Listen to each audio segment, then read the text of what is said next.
Hi, everybody. Hope you are all doing well. And I'm really excited to have the opportunity to connect with you for a few minutes and share with you a message both about Shavuot as well as an idea that I think will be inspiring to you guys, the alumni who are sitting at home.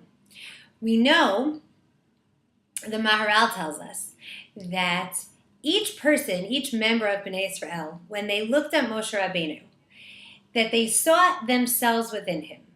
How? Because in some way, each of them were able to see the reflection of their own selves in the midot of Moshe Rabbeinu. That's part of why he was so successful as a leader. Every person was able to relate to Moshe in some way. And the truth is that I think that is very apropos as we sit down before the holiday of Shavuot, because that Chag in particular, maybe more than any other Chag, is a place where we can all take time to reflect on ourselves and who we are. Why? Because we're all intrinsically connected with the Chag of Shavuot. Because we know, Chazal tell us, that each of our neshamot was at Har Sinai. We all met each other there, and we all experienced it. So we already walk into the Chag with an advantage, because we were able to benefit from it then, and in some way, our neshamot still carry that spark of spirituality until now. There's a famous question that's asked. How come, of all the Chamesh Megillot, why do we read specifically Megillat Ruth on Shavuot? What about it connects it to the holiday? And I think that the answer is that Megillat Ruth captures the whole essence of the Chag. Every single thing about it teaches us something that we can take and we can reflect on in terms of our own personal Kabbalah of the Torah. Rav Chaim Shmulevitz in Sichot Musar helps give us insight into what exactly the essence is of Shavuot. How does he do this? Because he asks a simple question. He says, we know that Bnei Israel prepared for Har Sinai, but what were the things that they did? What specific things did they do in order to prepare? And he brings down 3 points.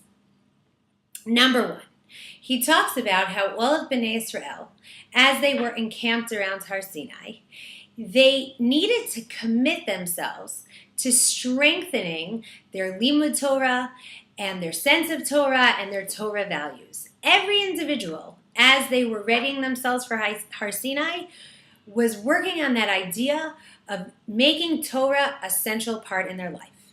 That's number 1. Number 2, he says that all of Bnei Israel needed to be involved in Tikkun HaMidot. All of Bnei Israel needed to work on making themselves better people. And he points out that out of all the Midot, the one that was most important for Bnei Israel to focus on was the Midah of Ga'ava. Why? Because in order to be able to accept something, in order to be able to receive something, a person needs to be able to understand that they are not the end-all be-all in the world. So besides a commitment to Torah values, they also worked on their midot, especially the midah of Gava.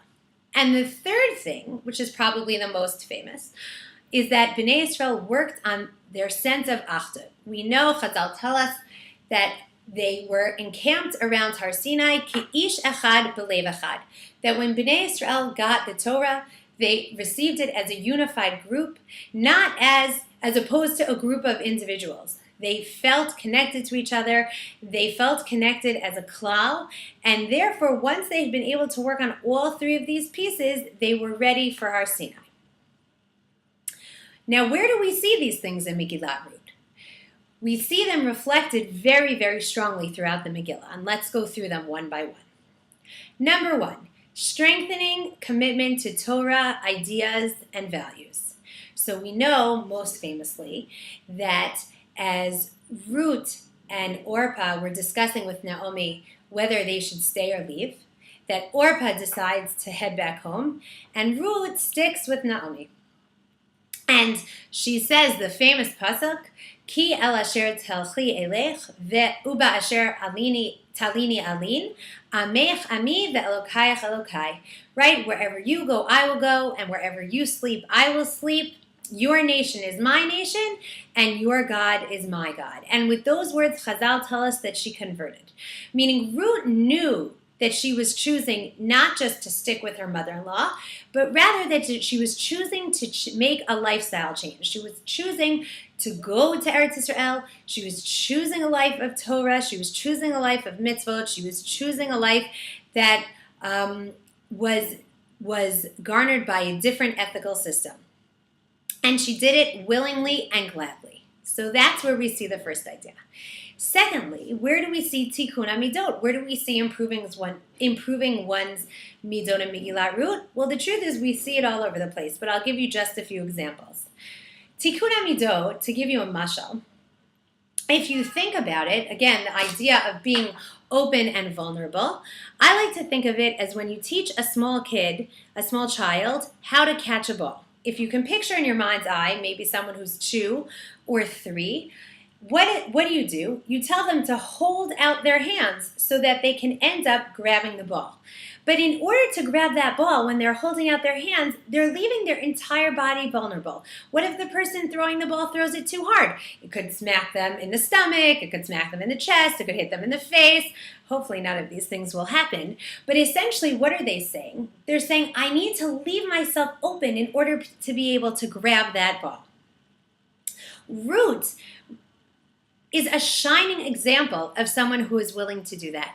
Don't forget that Ruth was a descendant of royalty, and she had the opportunity to grow up in the palaces of Moab, but instead she was willing to follow her mother-in-law, not just follow her, but listen to her. Every single thing that Naomi told her to do, Ruth did willingly, even if she didn't fully understand it, even if she didn't fully agree with it.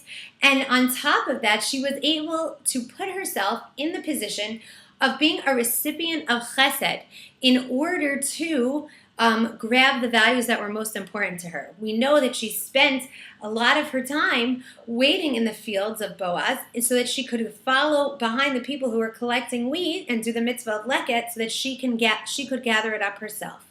And what an amazing vulnerability that she was willing to take on in order to connect herself with Torah. And what amazing strength of character and avodat bamidot that must have taken to be able to truncate her own needs and desires to that extreme.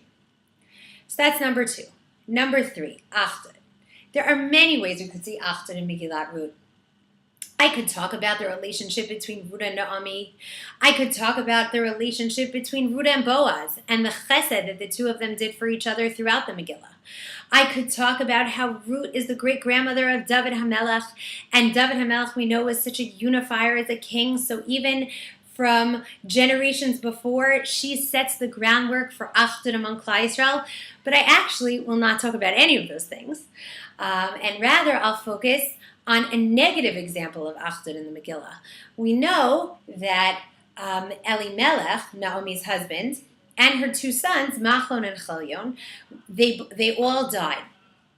The Medrash tells us that the reason why they died was that when the famine struck Eretz Yisrael, they were a wealthy family, and instead of having a sense of achdut, and instead of sharing, and instead of giving, they chose to hightail it over to Moab so that they could sort of live in their own little bubble.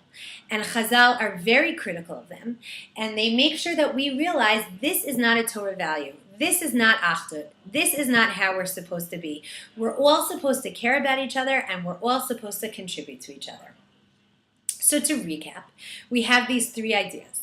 We have Kabbalat HaTorah, meaning rededicating ourselves to Torah and taking it on with passion. We have working on our midot, and we have working on our achdut. And all 3 of those things are the core values of the Chag of Shavuot, and they're also core values of the Megillah.